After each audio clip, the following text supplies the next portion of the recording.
అందరికీ వందనం. జయ సాయిస్ ఛానల్కు స్వాగతం. ఈరోజు అనగా 31 మే 2026 నమస్తే తెలంగాణ తెలుగు దినపత్రిక ఆదివారం సంచిక బతుకమ్మలో వచ్చినటువంటి పదకీలిక సమాధానాలు చూద్దాం. ఆధారాలు: 1 అడ్డం తృష్ణ గలవాడు 3 అక్షరాలు రావాలన్నారండి. పిపాసి సరిపోతుందండి ఇక్కడ. తర్వాత 1 నిలువు కోకిల 2 అక్షరాలు రావాలన్నారు. మనకు పి మొదటి అక్షరంగా కూడా వచ్చింది కాబట్టి పికం సరిపోతుందండి. తర్వాత 7 అడ్డం చిలుక వ్యాసపుత్రుల్లో ఒకరు 2 అక్షరాలు రావాలన్నారు. మనకు కం 2 అక్షరంగా కూడా వచ్చింది కాబట్టి శుకం సరిపోతుందండి. తర్వాత 7 నిలువు తెలుగులో గుడ్ మార్నింగ్ చెప్పండి 4 అక్షరాలు రావాలన్నారు. మనకు షు మొదటి అక్షరంగా కూడా వచ్చింది కాబట్టి శుభోదయం సరిపోతుందండి. తర్వాత 13 అడ్డం అరదుడ్డు నాటి 2 కాసుల నాణెం 3 అక్షరాలు రావాలన్నారు. మనకు దా మొదటి అక్షరంగా కూడా వచ్చింది కాబట్టి దమ్మిడి సరిపోతుందండి. తర్వాత 12 నిలువు తాపం 2 అక్షరాలు రావాలన్నారు. మనకు డి 2 అక్షరంగా కూడా వచ్చింది కాబట్టి వేడి సరిపోతుందండి. తర్వాత 12 అడ్డం విశ్వనాథ సత్యనారాయణ విరచిత ప్రసిద్ధ నవల 6 అక్షరాలు రావాలన్నారు. మనకు వే మొదటి అక్షరంగా కూడా వచ్చింది కాబట్టి వేయి పడగలు సరిపోతుందండి. తర్వాత 2 నిలువు సైనికుడు 3 అక్షరాలు రావాలన్నారు. మనకు సి మొదటి అక్షరంగా వచ్చింది కాబట్టి సిపాయి సరిపోతుందండి. తర్వాత 8 అడ్డం కొట్టం గుడిసె 2 అక్షరాలు రావాలన్నారు. మనకు పా మొదటి అక్షరంగా వచ్చింది కాబట్టి పాక సరిపోతుందండి. తర్వాత 9 నిలువు శివుడు 3 అక్షరాలు రావాలన్నారు. మనకు కా మొదటి అక్షరంగా వచ్చింది కాబట్టి కపర్ధి అన్న నామం అయితే ఇక్కడ సరిపోతుందండి. తర్వాత 4 నిలువు రక్తం పీల్చే ప్రాణి ఒక రకం వైద్యం 3 అక్షరాలు రావాలన్నారు. మనకు గా 3 అక్షరంగా వచ్చింది కాబట్టి జలగా సరిపోతుందండి. తర్వాత 3 అడ్డం పశువులను కట్టే దుడ్డు కర్ర 2 అక్షరాలు రావాలన్నారు. మనకు జా 2 అక్షరంగా వచ్చింది కాబట్టి గుంజ సరిపోతుందండి. తర్వాత 10 అడ్డం అతి స్వల్పం 4 అక్షరాలు రావాలన్నారు. మనకు లా మొదటి అక్షరంగా వచ్చింది కాబట్టి లవలేశం సరిపోతుందండి. తర్వాత 5 నిలువు గబ్బర్ సింగ్ అనగానే గుర్తొచ్చే 50 ఏళ్ల నాటి హిందీ చిత్రం 2 అక్షరాలు రావాలన్నారు. మనకు లే 2 అక్షరంగా కూడా వచ్చింది కాబట్టి షోలే సరిపోతుందండి. తర్వాత 6 నిలువు తల తెగిన అంకుశం దర్భగా మారింది 2 అక్షరాలు రావాలన్నారు. మనకు శం 2 అక్షరంగా కూడా వచ్చింది కాబట్టి కుశం సరిపోతుందండి. అంకుశంలో తల తెగింది అంటే తీసేయమని అర్థం అన్నమాట. కుశం సరిపోతుందండి.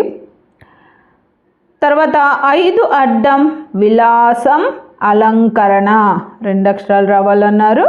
మనకు షోకు అన్న పదము మనం 5 నిలువు 6 నిలువు పూర్తి చేయడం వల్ల అదంతకదే పూర్తయిపోతుందండి. తర్వాత 11 నిలువు వస్త్రం 3 అక్షరాలు రావాలన్నారు. మనకు వా మొదటి అక్షరంగా వచ్చింది కాబట్టి వలువ సరిపోతుందండి. తర్వాత 14 అడ్డం అనురక్తి మోహ ప్రేమ 3 అక్షరాలు రావాలన్నారు. మనకు వా మొదటి అక్షరంగా వచ్చింది కాబట్టి వల్లపు సరిపోతుందండి. తర్వాత 15 నిలువు మొదలు ఆరంభం 4 అక్షరాలు రావాలన్నారు. మనకు లా మొదటి అక్షరంగా వచ్చింది కాబట్టి లగాయతు సరిపోతుందండి. తర్వాత 16 నిలువు వాడుకలో వ్యాఘ్రం 2 అక్షరాలు రావాలన్నారు. మనకు పూ మొదటి అక్షరంగా కూడా వచ్చింది కాబట్టి పులి సరిపోతుందండి. తర్వాత 20 అడ్డం వాయువు 2 అక్షరాలు రావాలన్నారు.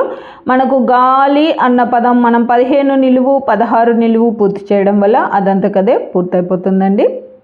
తర్వాత 23 అడ్డం కవిత్రయంలో ఒకరు 3 అక్షరాలు రావాలన్నారు. మనకు యా 3వ అక్షరంగా వచ్చింది కాబట్టి నన్నయ సరిపోతుందండి. తర్వాత 19 నిలువు ఆత్రేయ ఏ కవిగా ప్రసిద్ధి 3 అక్షరాలు రావాలన్నారు. మనకు నా 2వ అక్షరంగా కూడా వచ్చింది. మనస్సు కవిగా ప్రసిద్ధి, మనస్సు అని రాస్తే చాలండి ఇక్కడ. తర్వాత 18 అడ్డం వాడుకలో పిపీలకం 2 అక్షరాలు రావాలన్నారు. మనకు మా 2వ అక్షరంగా కూడా వచ్చింది కాబట్టి చీమ సరిపోతుందండి. తర్వాత 25 అడ్డం ఒక నక్షత్రం 4 అక్షరాలు రావాలన్నారు. మనకు సు 4వ అక్షరంగా వచ్చింది కాబట్టి పునర్వసు నక్షత్రం పేరు అయితే ఇక్కడ సరిపోతుందండి. తర్వాత 22 నిలువు ఒక తెలంగాణ జిల్లా 4 అక్షరాలు రావాలన్నారు. మనకు నా 2వ అక్షరంగా వచ్చింది కాబట్టి వనపర్తి అన్న జిల్లా పేరు ఇక్కడ సరిపోతుందండి. తర్వాత 21 అడ్డం ఊర్వశి వలచిన చక్రవర్తి 4 అక్షరాలు రావాలన్నారు. పురూరవ సరిపోతుందండి. మనకు వా 4వ అక్షరంగా కూడా వచ్చేసింది. తర్వాత 17 నిలువు భయం 3 అక్షరాలు రావాలన్నారు. మనకు రా 2వ అక్షరంగా వచ్చింది కాబట్టి వెర్రపు సరిపోతుందండి. తర్వాత 21 నిలువు పక్షి 3 అక్షరాలు రావాలన్నారు. మనకు పు 1వ అక్షరంగా వచ్చింది కాబట్టి పులుగు అన్న పరాయపదం ఇక్కడ సరిపోతుందండి. తర్వాత 24 అడ్డం బంగాళాదుంప వంటి భార్య 2 అక్షరాలు రావాలన్నారు. మనకు లు 2వ అక్షరంగా కూడా వచ్చింది కాబట్టి ఆలు అన్న పర్యాపదం ఇక్కడ సరిపోతుందండి. తర్వాత 24 నిలువు వసంతం 3 అక్షరాలు రావాలన్నారు. మనకు ఆ 1వ అక్షరంగా వచ్చింది కాబట్టి ఆమని సరిపోతుందండి. తర్వాత 28 అడ్డం స్త్రీ 3 అక్షరాలు రావాలన్నారు. మనకు మా 1వ అక్షరంగా వచ్చింది కాబట్టి మగువ అన్న పరాయపదం ఇక్కడ సరిపోతుందండి. తర్వాత 30 అడ్డం దుఃఖం 2 అక్షరాలు రావాలన్నారు. మనకు తి 2వ అక్షరంగా వచ్చింది కాబట్టి ఆర్తి అన్న పరాయపదం అయితే ఇక్కడ సరిపోతుందండి. తర్వాత 30 నిలువు విచారం 2 అక్షరాలు రావాలన్నారు. మనకు ఆ 1వ అక్షరంగా వచ్చింది కాబట్టి ఆద సరిపోతుందండి. ఆదమరచి నిద్రపో అంటారు కదండి, ఆద అంటే దుఃఖం అన్నమాట. తర్వాత 33 అడ్డం జిలా కండూతి 3 అక్షరాలు రావాలన్నారు. మనకు దా 3వ అక్షరంగా వచ్చింది కాబట్టి దొరద అన్న పరాయపదం ఇక్కడ సరిపోతుందండి. తర్వాత 26 అడ్డం బంగారం కొలత రూపాయి నాణెం ఎత్తు 2 అక్షరాలు రావాలన్నారు. మనకు తు 1వ అక్షరంగా వచ్చింది కాబట్టి తులం సరిపోతుందండి. తర్వాత 27 నిలువు ఉపవాసం 3 అక్షరాలు రావాలన్నారు. మనకు లం 1వ అక్షరంగా వచ్చింది కాబట్టి లంకణం సరిపోతుందండి. తర్వాత 31 అడ్డం వాల్మీకి విరచితం 4 అక్షరాలు రావాలన్నారు. రామాయణం సరిపోతుందండి. మనకు నం 4వ అక్షరంగా కూడా వచ్చేసింది.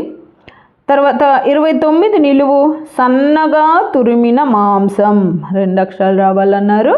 మనకు మా 2వ అక్షరంగా వచ్చింది కాబట్టి కైమా సరిపోతుందండి. తర్వాత 32 నిలువు సన్యాసి 2 అక్షరాలు రావాలన్నారు. మనకు యా 1వ అక్షరంగా వచ్చింది కాబట్టి యతి అన్న పరాయపదం ఇక్కడ సరిపోతుందండి. తర్వాత 31 నిలువు రేయి 2 అక్షరాలు రావాలన్నారు. మనకు రా 1వ అక్షరంగా వచ్చింది కాబట్టి రాత్రి సరిపోతుందండి. తర్వాత 34 అడ్డం నీచుడు దుష్టుడు 2 అక్షరాలు రావాలన్నారు. మనకు త్రి 2వ అక్షరంగా వచ్చింది కాబట్టి కంత్రి అన్న పదం ఇక్కడ సరిపోతుందండి. అంతేనండి, ఈ వారం 10 కేలిక పూర్తయిపోయింది. ఇవండి నేను అనుకుంటున్న సమాధానాలు. నా ఈ సమాధానాలు గాన మీకు నచ్చినట్లయితే ఈ వీడియోని తప్పకుండా లైక్ చేయండి. మీరు లైక్ చేయడం వల్ల మాత్రమే ఈ వీడియో అందరికీ స్ప్రెడ్ అవుతుందండి. అలాగే ఇందులో అక్షర దోషాలు కానీ పదదోషాలు కానీ ఏవైనా వచ్చినట్లయితే దయచేసి నాకు కామెంట్ రూపంలో తెలియచేయండి. మరియు పద వినోదం పూర్తి చేసే మీ స్నేహితులకు, మీ బంధువులకు ఈ వీడియోని షేర్ చేయండి. అలాగే జయ సాయిస్ అనే నా ఛానల్ను మీరు ఇప్పటిదాకా సబ్స్క్రైబ్ చేసుకోకపోతే దయచేసి సబ్స్క్రైబ్ చేసుకోండి. మీరు సబ్స్క్రైబ్ చేసుకోవడం వల్ల నేను ప్రతి ఆదివారం అన్ని తెలుగు దినపత్రికలలో వచ్చేటటువంటి పద వినోదాలు మరియు సుడోకులను పూర్తి చేసి అప్లోడ్ చేస్తూ ఉంటాను. నేను అప్లోడ్ చేసిన వెంటనే మీకు నోటిఫికేషన్ వస్తుంది. కాబట్టి జయ సాయిస్ అనే నా ఛానల్ను తప్పకుండా సబ్స్క్రైబ్ చేసుకోండి. ధన్యవాదములు.